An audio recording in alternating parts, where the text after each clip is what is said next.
Hello बच्चों, welcome to my channel. आज के इस वीडियो में हम लोग समझेंगे कॉन्सेप्ट मैक्सिमा एंड मिनिमा का और कैसे ये फिजिक्स में अप्लाई होता है। तो पेशेंटली इसको समझना है। सबसे पहले मैं बात करूंगा कॉन्सेप्ट की और फिर एक एग्जांपल के थ्रू हम इसके यूज को समझेंगे। फिजिक्स में स्पेशली जब हम पार्टिकल डायनेमिक्स की बात करते हैं तो बहुत बार हमको जरूरत पड़ती है डिफरेंट फिजिकल पैरामीटर्स की मैक्सिमम या मिनिमम वैल्यू फाइंड आउट करने की। जैसे किसी पार्टिकल की वेलोसिटी अगर as a function of time हमको मालूम है तो हम ये पता कर सकते हैं कि उस वेलोसिटी की मैक्सिमम या मिनिमम वैल्यू कितनी होगी और कहां पर होगी, किस टाइम पर होगी। इसी को समझने के लिए पहले कॉन्सेप्ट को देखते हैं।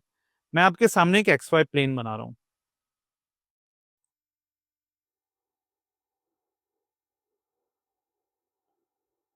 तो ये रहा मेरा एक्स वाई प्लेन। इस प्लेन में मैं जानबूझ करके एक फंक्शन को प्लॉट कर रहा हूं जो कि कहीं पे मिनिमा और कहीं पे मैक्सिमा को अटेन कर रहा है। विजुअली इसको देखना और समझ पाना बहुत आसान है। आप देख सकते हो कि ये वो पॉइंट है जो मिनिमा को शो कर रहा है और ये वो पॉइंट है जो मैक्सिमा को शो कर पा रहा है। लेकिन मैथमेटिकली इसका मतलब क्या है? बच्चों, सबसे पहली चीज जो देख करके समझ में आ रही है, अगर मैं ए पॉइंट पर एक टेंजेंट बनाऊं या मैं बी पॉइंट पर टेंजेंट बना दूं, दोनों ही केस में tangent is parallel to our X axis, जिसका सीधा सा मतलब यह है कि यहां पर एंगल जीरो है और स्लोप जो कि टेन थीटा होता है वो भी जीरो आएगा। मतलब अगर मैं बात करूं मैक्सिमा या मिनिमा की, तो दोनों के लिए मैं कह सकता हूं फॉर मैक्सिमा एंड मिनिमा एक कॉमन चीज है जो दोनों के लिए वैलिड है, dy बाई डी एक्स की वैल्यू डेफिनेटली जीरो होगी। और ज्यादातर केसेस में जब हम मैक्सिमा मिनिमा का यूज करके एनालिसिस करेंगे, यही अपना पहला स्टेप होगा। अब ये अगर पता चल गया कि स्लोप कहां पर जीरो है, एक्स की किस वैल्यू के लिए जीरो है, तो नेक्स्ट पॉइंट ये है कि हम ये पता करना चाहते हैं कि आखिर दोनों में से कौन सा पॉइंट मिनिमा है, कौन सा मैक्सिमा। क्योंकि डीवाई बाई डी एक्स का जीरो होना ये तो बता रहा है कि मैक्सिमा है या मिनिमा है, लेकिन इसने एग्जैक्टली नहीं बताया कि कौन सा पॉइंट मैक्सिमा होगा, कौन सा मिनिमा। आखिर दोनों पॉइंट के लिए ये वैलिड प्रॉपर्टी है। अब ए पॉइंट से पहले देखो बच्चों, यहां पर स्लोप कैसा है? डिक्रीजिंग ग्राफ है तो स्लोप है नेगेटिव।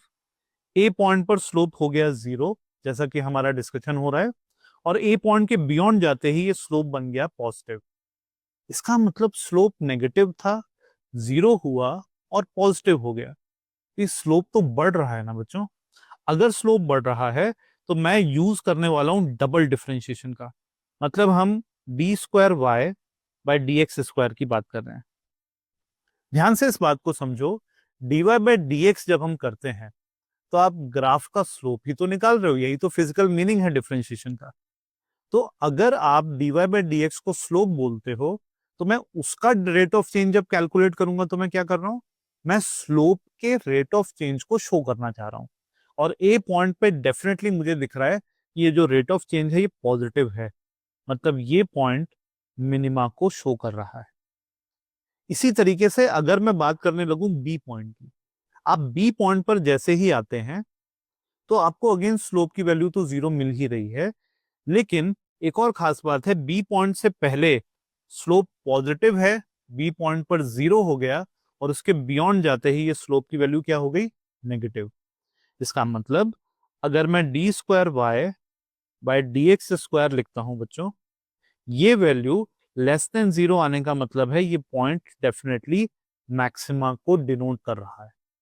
अगर डबल डिफरेंशिएशन नेगेटिव आ गया तो मैक्सिमा, अगर डबल डिफरेंशिएशन की वैल्यू पॉजिटिव आ गई तो मिनिमा।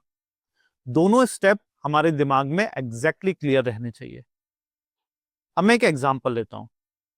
ये जो इक्वेशन आपको दिख रही है, इसमें सपोज मैं पार्टिकल की पोजीशन को as a function of time show कर रहा हूं आपके सामने। लेकिन हम जानना चाहते हैं कि मेरे इस पार्टिकल की पोजीशन मैक्सिमा कहां पर होगी, मिनिमा कहां पर होगी। और उसको पता करने के लिए सबसे पहला काम, इसको मैं कर दूंगा डिफरेंशिएट।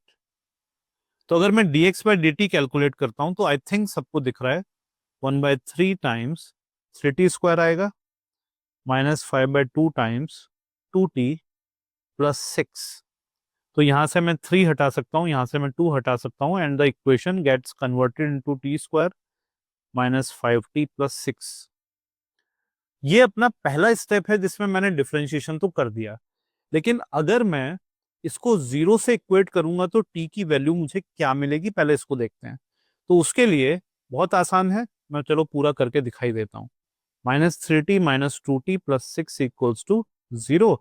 तो यहां से t माइनस 3 माइनस 2 कॉमन लेंगे तो t minus 3 again equals to 0।